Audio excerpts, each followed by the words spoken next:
Hello guys, today we will discuss about the cardiac cycle, heart sound, electrocardiograph, double circulation, regulation of cardiac activities and at last disorders of the heart. तो सबसे पहले हम discuss करेंगे cardiac cycle. हम लोगों ने पढ़ रखा है कि हार्ट का जो लेफ्ट एट्रियम हो राइट एट्रियम होता है, ये पूरी बॉडी से डीऑक्सीजनेटेड ब्लड लाता है इनटू राइट एट्रियम, और राइट एट्रियम से ब्लड जाता है राइट वेंट्रिकल में, वहां से जाता है लंग्स में, और लंग्स से ब्लड आता है लेफ्ट एट्रियम में, फिर वहां से जाता है लेफ्ट वेंट्रिकल में, फिर वहां से सप्लाई कर दिया जाता है पूरी बॉडी को, और बॉडी से फिर वापस राइट एट्रियम में भेज दिया जाता है। तो ये एक तरह से साइकिल चल रही है, और इस तरह की साइकिल 1 मिनट में 72 टाइम्स चलती है। हार्ट बीट जिसको हम बोलते हैं, तो heart beat 72 times per minute on an average होती है। तो इसके अकॉर्डिंग अगर हम देखें तो एक साइकिल कंप्लीट करने में लगभग 60/72 मीन्स 0.8 सेकेंड का टाइम लगता है, 0.8 सेकेंड का। और ये 0.8 सेकेंड का जो टाइम लग रहा है जिसमें एक साइकिल कंप्लीट हो रही है, इसी को हम बोलते हैं कार्डियक साइकिल। और इस कार्डियक साइकिल में अगर हम देखें तो जिस समय एट्रियम कॉन्ट्रैक्ट करता है उस समय केवल 30% ब्लड राइट वेंट्रिकल में जाता है, एट्रियम से वेंट्रिकल में जाता है, लेफ्ट और राइट दोनों को मिला के 30% ब्लड केवल वेंट्रिकल में जाता है। बाकी का जो 70% ब्लड होता है ये तब जाता है जिस समय एट्रियम रिलैक्स हो रहा होता है। तो रिलैक्स होने में और कॉन्ट्रैक्ट करने में कितना ब्लड जा रहा है और कितना टाइम एट्रियम के कॉन्ट्रैक्शन में और वेंट्रिकुलर की कॉन्ट्रैक्शन में सेपरेटली लगता है, इसको हम डिटेल में देख रहे हैं। तो एट्रियम का कॉन्ट्रैक्शन जो होता है ये पहले होता है और 0.1 सेकेंड में कंप्लीट हो जाता है। मतलब ये 0.1 सेकेंड का जो ये टाइम है ये यूज होता है इनटू एट्रियल कॉन्ट्रैक्शन, एट्रियम के कॉन्ट्रैक्शन में लगता है। इसके बाद का बचा हुआ 0.7 सेकेंड एट्रियल रिलैक्सेशन होता है। बचे हुए 0.7 सेकेंड में एट्रियम रिलैक्स, यहां से लेके यहां तक का पूरा टाइम जो होगा यहां पर एट्रियम रिलैक्स करेगा। और एट्रियम के कॉन्ट्रैक्शन के बाद वेंट्रिकल का कॉन्ट्रैक्शन होता है। तो ये जो टाइम है 0.3 सेकेंड का, इस 0.3 सेकेंड में वेंट्रिकल कॉन्ट्रैक्ट करता है, और बाकी का जो बचा हुआ टाइम है 0.5 सेकेंड, इस 0.5 सेकेंड में वेंट्रिकल रिलैक्स करता है। तो टोटल यहाँ पर 0.4 सेकेंड का टाइम ऐसा है जहां पर एट्रियम भी रिलैक्स कर रहा है और वेंट्रिकल भी रिलैक्स कर रहा है, और इसको हम बोलते हैं जॉइंट डायस्टोल। जॉइंट इसलिए वर्ड यूज किया, दोनों ज्वाइंटली यहां पर रिलैक्स कर रहे हैं और रिलैक्सेशन को हम बोलते हैं डायस्टोल। तो ये 0.4 सेकेंड का जो टाइम है यहाँ पर ज्वाइंट डायस्टोल होगा। एट्रियम भी रिलैक्स करेगा और वेंट्रिकल भी रिलैक्स करेगा, जबकि इस 1.1 सेकेंड में एट्रियम तो कॉन्ट्रैक्शन कर रहा था, वेंट्रिकल रिलैक्स कर रहा था। 0.3 सेकेंड में वेंट्रिकल कॉन्ट्रैक्ट कर रहा था लेकिन एट्रियम रिलैक्स कर रहा था। तो यहाँ पर 0.4 सेकेंड अकेला ऐसा टाइम है जहां पर एट्रियम और वेंट्रिकल दोनों रिलैक्स करते हैं, इसलिए इसको हम ज्वाइंट डायस्टोल बोलते हैं।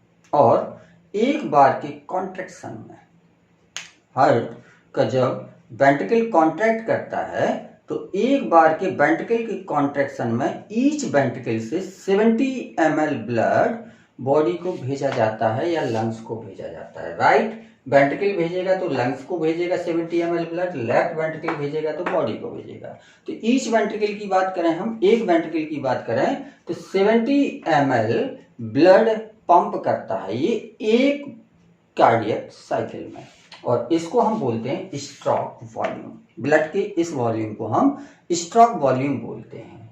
और दूसरा टर्म है यहाँ पर कार्डियक आउटपुट।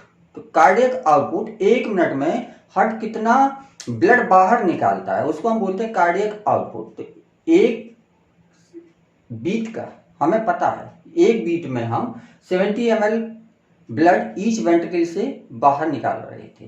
तो कार्डियक आउटपुट कितना हो जाएगा, स्ट्रोक वॉल्यूम में अगर हम हार्ट रेट का मल्टीप्लिकेशन कर देंगे तो 1 मिनट में कितना ब्लड बाहर निकलेगा वो बाहर आ जाएगा। तो एक स्ट्रोक वॉल्यूम 70 ml था, हार्ट रेट 72 था, और दोनों का अगर हम मल्टीप्लिकेशन करें तो अप्रॉक्स 5 लीटर आता है। तो 5 litre blood each ventricle heart से बाहर निकालता है। इसको हम बोलते हैं कार्डियक आउटपुट। और 5 लीटर ब्लड ही लगभग ब्लड होता है जो एक नॉर्मल ह्यूमन में प्रेजेंट होता है, नॉर्मल बॉडी वेट वाले ह्यूमन में प्रेजेंट होता है, एडल्ट में। दूसरा पॉइंट है हार्ट साउंड। हार्ट साउंड, जब हम स्टेथ को हार्ट के ऊपर रखते हैं तो हमें 2 तरह के साउंड सुनाई देते हैं। एक साउंड होता है लब साउंड और दूसरा साउंड होता है डब साउंड। ये लब डब वाला जो साउंड है ये कैसे क्यों सुनाई देता है, तो जब एट्रियम कॉन्ट्रैक्ट करेगा तो ब्लड एट्रियम से वेंट्रिकल में जाएगा, लेकिन जैसे ही ये रिलैक्स करना शुरू करेगा तो ट्राइकस्पिड वाल्व जो ओपन हो गए थे वो ट्राइकस्पिड और बाइकस्पिड वाल्व क्लोज होंगे। तो यहाँ पर जब ट्राइकस्पिड वाल्व और बाइकस्पिड वाल्व क्लोज होंगे उस समय साउंड आती है लब साउंड। तो लब साउंड कब आती है, during closure of tricuspid and bicuspid valves. और डब साउंड, जब वेंट्रिकल कॉन्ट्रैक्ट करेगा तो ब्लड एओर्टाज में जाएगा, और जैसे ही वेंट्रिकल रिलैक्स करना शुरू करेगा तो जो सेमी ल्यूनर वाल्व्स ओपन हो गए थे वो सेमी ल्यूनर वाल्व्स क्लोज होंगे, और उनके क्लोज होने की वजह से डब साउंड का प्रोडक्शन होता है। तो डब साउंड कब सुनाई देंगे, during closure of semilunar valves. Semilunar valves, तो सेमी ल्यूनर वाल्व्स के क्लोजर पर डब साउंड प्रोड्यूस होगी, और बाइकस्पिड एंड ट्राइकस्पिड वाल्व के क्लोजर पर लब साउंड प्रोड्यूस होती है। नेक्स्ट है इलेक्ट्रोकार्डियोग्राफ या ईसीजी। ये ईसीजी जब हम कभी हॉस्पिटल में जाते हैं या टीवी पर किसी पेशेंट को देखते हैं तो उससे एक मशीन कनेक्टेड होती है, जिस मशीन में पी पी पी की इस तरह की आवाज आती रहती है। वो जो मशीन होती है वो होती है इलेक्ट्रोकार्डियोग्राफ। उस मशीन का नाम है इलेक्ट्रोकार्डियोग्राफ। और उस मशीन को अगर हम देखें तो एक मॉनिटर की तरह जो लगा रहता है टीवी स्क्रीन की तरह, उस मॉनिटर को अगर हम देखते हैं तो उसमें रेगुलर एक ग्राफ बनता रहता है, पल्स ऊपर और नीचे की ओर आती जाती रहती है। तो वो जो ग्राफ बन रहा है उसको हम बोलते हैं इलेक्ट्रोकार्डियोग्राम। तो इस तरह का ग्राफ हमें मिलता है एक नॉर्मल पेशेंट में, नॉर्मल ह्यूमन में। इसको हम बोलते हैं इलेक्ट्रोकार्डियोग्राम। तो याद रखना, जो ग्राफ जैसा दिख रहा है वो ग्राम है, इलेक्ट्रोकार्डियोग्राम, और जबकि जो मशीन है उसको हम बोलते हैं इलेक्ट्रोकार्डियोग्राफ। तो बेसिकली ग्राफ को हम ग्राम बोलते हैं और मशीन को हम ग्राफ बोलते हैं। और इस ग्राफ में जो ये ग्राफ मिला है हमें, इस ग्राफ में हमें पी वेव, क्यूआरएस वेव और टी वेव, 3 वेव हमें दिखाई देती है। पी वेव ये ऊपर की ओर जाती है, क्यू वेव नीचे की ओर आती है, आर वेव फिर ऊपर की ओर जाती है, एस फिर नीचे की ओर जाती है और टी फिर ऊपर की ओर जाती है। तो पी वेव और क्यू आर एस ये तीनों एक साथ रिलेटेड होती है, इसलिए इनको क्यू आर एस कॉम्प्लेक्स बोल देते हैं।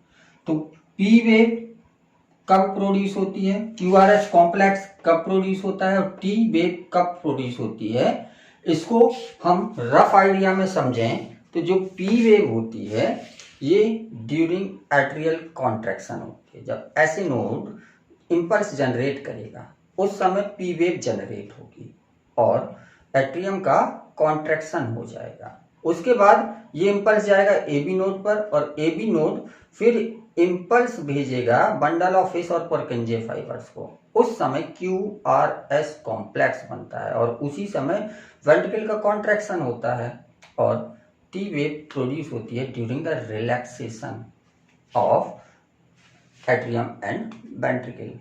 तो पी वेव रिप्रेजेंट करता है एट्रियम के कॉन्ट्रैक्शन को, Q R S complex represent करता है वेंट्रिकल के कॉन्ट्रैक्शन को और टी वेव रिप्रेजेंट करता है रिलैक्सेशन को। तो ये वेव क्या रिप्रेजेंट करती हैं, बस इतना आपको रफली जानना है। आते हैं डबल सर्कुलेशन पर। और डबल सर्कुलेशन के बारे में हम पहले बता चुके हैं कि डबल सर्कुलेशन क्या होता है, जब हार्ट के थ्रू एक कंप्लीट सर्किल पूरा करने में हार्ट के थ्रू ब्लड 2 बार पास होता है तो ऐसे सर्कुलेशन को हम डबल सर्कुलेशन बोलते हैं। और यहाँ पर अगर हम देखें तो राइट एट्रियम से जैसे स्टार्ट करें तो राइट एट्रियम से राइट वेंट्रिकल ब्लड जाएगा, राइट वेंट्रिकल से पल्मोनरी एओर्टा के थ्रू लंग्स तक ब्लड जाएगा, फिर पल्मोनरी वेन्स के थ्रू लेफ्ट एट्रियम में ब्लड आएगा, लेफ्ट एट्रियम से लेफ्ट वेंट्रिकल में और लेफ्ट वेंट्रिकल से बॉडी में ब्लड जाएगा और बॉडी से वापस आएगा राइट एट्रियम में। तो एक कंप्लीट सर्किल पूरा करने में हार्ट से 2 बार ब्लड पास हुआ, इसको हम बोलते हैं डबल सर्कुलेशन। और यहाँ पर ये बताने की जरूरत नहीं है कहाँ पर ऑक्सीजनेटेड ब्लड होगा, कहाँ पर डीऑक्सीजनेटेड ब्लड होगा, ये हम बता चुके हैं। तो इसको आप एलाबोरेट कर सकते हैं, बढ़ा सकते हैं ऑक्सीजनेटेड और डीऑक्सीजनेटेड ब्लड को डिस्क्राइब करके। नेक्स्ट है रेगुलेशन ऑफ कार्डियक एक्टिविटी। तो हार्ट के बारे में हम पढ़ चुके हैं कि हार्ट में नोडल टिश्यू होते हैं, ऐसे नोड और एबी नोड। ऐसे नोड पेस मेकर होता है जो इम्पल्स को जनरेट करता है और एबी नोड पेस सेटर होता है जो पेस को सेट करता है। तो इम्पल्स इसमें बाहर से जनरेट नहीं हो रही है। हार्ट में कॉन्ट्रैक्शन और रिलैक्सेशन के लिए या हार्ट के मसल्स के कॉन्ट्रैक्शन के लिए जो इम्पल्स चाहिए वो इम्पल्स को हार्ट के ऐसे नोड में जनरेट हो रहा है और ये जो जनरेशन हो रहा है ये मसल टिश्यू कर रहा है, इसलिए हार्ट को हम बोलते हैं ये मायोजेनिक होता है। मायो वर्ड मसल से रिलेटेड है, जेनिक का मतलब जनरेट, मतलब इम्पल्स मसल्स इम्पल्स जनरेट कर रही हैं, तो मायोजेनिक होता है हार्ट। और ये ऑटो रेगुलेटेड होता है बाय नोडल टिश्यूज, ऐसे नोड और एबी नोड। न्यूरल कंट्रोल इसमें होता है। अब हार्ट जो है, हार्ट बीट को तो अपने आप मेंटेन कर रहा है, मतलब अपने आप जनरेट कर रहा है। हार्ट बीट को जनरेट कर रहा है ये अपने आप, ठीक है। ऐसे नोड जितने इम्पल्स जनरेट कर देगा हार्ट बीट उतनी हो जाएगी, ठीक। लेकिन हार्ट बीट रेट को घटाने और बढ़ाने के लिए हार्ट रेट को शुरू नहीं कर सकते हैं, लेकिन हार्ट रेट को घटा या बढ़ाना ये होता है under control of medulla oblongata. Medulla oblongata brain का पार्ट है, जो ब्रेन के 3 पार्ट होते हैं, fore brain, mid brain, hind brain. Hind brain के 3 पार्ट होते हैं, पोन्स मेडुलाई, सेरिबेलम और मेडुला ऑब्लांगाटा। तो जो मेडुला ऑब्लांगाटा पार्ट है हाइंड ब्रेन का, उस मेडुला ऑब्लांगाटा से कंट्रोल होती है हार्ट रेट। हार्ट रेट को घटा या बढ़ा सकता है मेडुला ऑब्लांगाटा। और ये कैसे बढ़ाता है कि जो ये मेडुला ऑब्लांगाटा में ऑटोनॉमिक नर्वस सिस्टम प्रेजेंट होता है और इस ऑटोनॉमिक नर्वस सिस्टम की सप्लाई होती है ऐसे नोड को। ये जो नर्व्स आई हैं ये मेडुला ऑब्लांगाटा से आई हैं, ऑटोनॉमिक नर्वस सिस्टम बोलते हैं इसको। और ये ऑटोनॉमिक नर्वस सिस्टम सप्लाई पहुंचाता है ऐसे नोड को।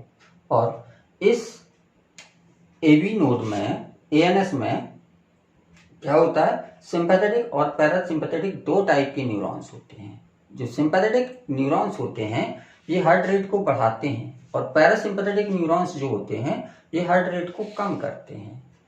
कैसे कम करते हैं, कैसे बढ़ाते हैं? सिंपैथेटिक जो होती है ये एड्रेनर्जिक होते हैं, एड्रेनलिन हार्मोन को सिक्रीट करते हैं और एड्रेनलिन हार्मोन हार्ट रेट को बढ़ा देता है।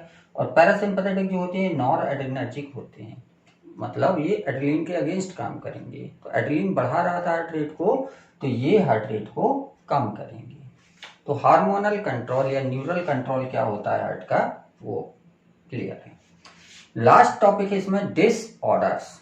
अगर हम हार्ट के डिसऑर्डर्स की बात करें तो पहला डिसऑर्डर है हाइपरटेंशन। हाइपरटेंशन के बारे में हम बता चुके हैं कि नॉर्मल ब्लड प्रेशर से अगर हायर ब्लड प्रेशर है, जो नॉर्मल ब्लड प्रेशर होता था 120/80 mmHg, systolic blood pressure 120 mmHg, diastolic blood pressure 80 mmHg, ये नॉर्मल ब्लड प्रेशर होता है। अगर इससे ज्यादा ब्लड प्रेशर है तो हम बोलेंगे हाइपरटेंशन की सिचुएशन, और अगर इससे कम ब्लड प्रेशर है तो हो जाएगा हाइपोटेंशन। दूसरी डिसीज है कोरोनरी आर्टरी डिसीज या CAD। CAD जो होती है, ये नाम से पता चल रहा है कोरोनरी आर्टरी। कोरोनरी आर्टरी वो आर्टरी होती है जो हार्ट के मसल्स को ब्लड सप्लाई करती है, और उसी आर्टरी में डिसीज हो गई तो इसको हम बोलेंगे कोरोनरी आर्टरी डिसीज। और उस आर्टरी में क्या डिसीज होती है, उसमें एथेरोस्क्लेरोसिस होती है। एथेरोस्क्लेरोसिस, ये एथेरोस्क्लेरोसिस क्या है, जो मान लीजिए ये एक वेन है, आर्टरी है जो हार्ट की वॉल को ब्लड सप्लाई कर रही है। ये आर्टरी है जो हार्ट की वॉल को ब्लड सप्लाई कर रही है। इसका ल्यूमेन नॉर्मली इतना था, लेकिन अगर इसके ल्यूमेन में इसकी वॉल पर फैट का या कोलेस्ट्रॉल का डिपोजिशन हो जाता है तो इसका ल्यूमेन कम हो जाएगा, हार्ट की मसल्स को कम ब्लड मिलेगा। हार्ट की मसल्स को कम ब्लड मिलेगा तो क्या होगा, हार्ट प्रॉपरली वर्क नहीं कर पाएगा, ऑक्सीजन इसको पर्याप्त नहीं मिल पाएगी, एस्चीमिया की कंडीशन आ जाएगी। ऑक्सीजन जब नहीं मिलती है तो उस कंडीशन को हम इस्चीमिया की कंडीशन बोलते हैं, और हार्ट की मसल्स प्रॉपरली वर्क नहीं करेंगी। तो इस डिसीज को हम बोलते हैं coronary artery disease. Next disease है एंजाइना पैक्टोरिस, ये इसी से रिलेटेड है। No enough oxygen to heart muscle, lumen छोटा हो गया था, ब्लड पूरा नहीं जा रहा था तो ऑक्सीजन कम हो गई थी। जब ऑक्सीजन रेगुलर कम होती जाएगी तो क्या होगा, इस्चीमिया की वजह से, इस्चीमिया है नो इनफ ऑक्सीजन, इसको हम इस्चीमिया बोलते हैं, तो इसकी वजह से एंजाइना पैक्टोरिस डिसीज हो जाएगी, जिसमें सीवियर चेस्ट पेन होगा। चेस्ट में बहुत तेज दर्द होता है, हार्ट वाली जगह पर बहुत तेज दर्द होता है, इसको हम बोलेंगे, इस कंडीशन को हम बोलेंगे एंजाइना पैक्टोरिस। तो कोरोनरी आर्टरी डिसीज लीड करती है एंजाइना पैक्टोरिस को। नेक्स्ट डिसीज है हार्ट फेल्योर। ये क्रॉनिक कंडीशन होती है, दो तरह की कंडीशन होती है, क्रॉनिक एक एक्यूट। क्रॉनिक कंडीशन जो धीरे धीरे धीरे धीरे डेवलप होती है उसको क्रॉनिक कंडीशन, मतलब लंबे समय में डेवलप हुई, वो क्रॉनिक डिसीज कहलाएगी। और कुछ डिसीज ऐसी होती हैं, जैसे हमें मलेरिया हो गया तो कुछ दिन पहले मच्छर ने काटा होगा, आज मलेरिया हो गया, तो ये एक्यूट डिसीज है जो बहुत जल्दी होती हैं, उनको हम एक्यूट डिसीज बोलते हैं। तो हार्ट फेल्योर जो है ये क्रॉनिक कंडीशन है, और इसमें क्या करता है, हार्ट पंप नहीं कर पाता है या रिसीव नहीं कर पाता है ब्लड को, किसी वजह से हार्ट ब्लड को ना या तो रिसीव ना कर पाए या ब्लड को पंप ना कर पाए, तो उस कंडीशन में क्या होगा, हार्ट का फेल्योर हो जाएगा। अगर हार्ट के पास ब्लड पंप करने की कैपेसिटी नहीं रही या हार्ट में ब्लड रिसीव करने की कैपेसिटी नहीं रही तो क्या होगा, हार्ट का फेल्योर हो जाएगा। और इस कंडीशन में अगर लंग्स में कंजेशन एडिशनल है, मतलब लंग्स के अंदर ब्लड भर गया है, तो इसको हम बोलेंगे कंजेस्टिव हार्ट फेल्योर।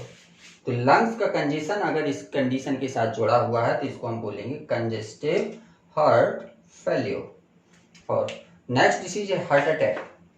ठीक, हार्ट अटैक, इसमें क्या होगा, हार्ट मसल्स को ब्लड सप्लाई नहीं होगी किसी कारण से, मान लीजिए यहाँ पर तो ये धीरे धीरे बंद होगा, क्रॉनिक कंडीशन हो गई, लेकिन अगर मान लीजिए यहाँ पर कोई क्लॉट आके फंस गया, ठीक, ये आर्टरी तो नॉर्मल थी, इसमें कोई एथेरोस्क्लेरोसिस नहीं थी, लेकिन यहाँ पर आके क्लॉट फंस गया इस तरह से, तो क्या अब हार्ट की मसल्स को ब्लड जा पाएगा, बिल्कुल ब्लड नहीं जा पाएगा, पूरा ब्लड सप्लाई बंद हो जाएगी, जिसकी वजह से हार्ट की मसल्स खत्म हो जाएंगी, और इसको हम बोलेंगे हार्ट अटैक। ठीक, एक्यूट कंडीशन होती है ये। क्यों? अचानक से क्लॉट फंसा, अचानक से ऑक्सीजन की सप्लाई बंद हो गई, जबकि यहाँ पर क्या था, ऑक्सीजन धीरे धीरे आना बंद होगी। जैसे जैसे ये मोटी होती जाएगी, फैट डिपॉजिट होता जाएगा, वैसे वैसे धीरे धीरे ब्लड कम होगा। तो ये क्रॉनिक कंडीशन थी पहले वाली। लेकिन हार्ट अटैक वाली कंडीशन कैसी है, ये एक्यूट कंडीशन है। अचानक से क्लॉट फंसा, अचानक से ब्लड की सप्लाई बंद हो गई, अचानक से हार्ट ने काम करना बंद कर दिया। लास्ट डिसीज है कार्डियक अरेस्ट। इसमें क्या होता है, हार्ट कंप्लीटली स्टॉप कर देता है बीट करना, और इसका कोई स्पेशल कारण नहीं होता है, विदाउट प्रॉम्प्ट इंटरवेंशन। ठीक, कोई खास रीजन नहीं रहा इसमें, और अचानक से कोई ऐसी ड्रग ले ली या कोई ऐसा हार्मोन इतनी ज़्यादा अमाउंट में सिक्रीट हो गए जिसकी वजह से अचानक से हार्ट ने काम करना बंद कर दिया, तो इस कंडीशन को हम बोलेंगे कार्डियक अरेस्ट। Cardiac arrest. तो these are all disorders related with circulatory systems. और इसके साथ ये चैप्टर भी कंप्लीट है। क्वेश्चंस आप इसके कर लीजिए। Okay, thank you.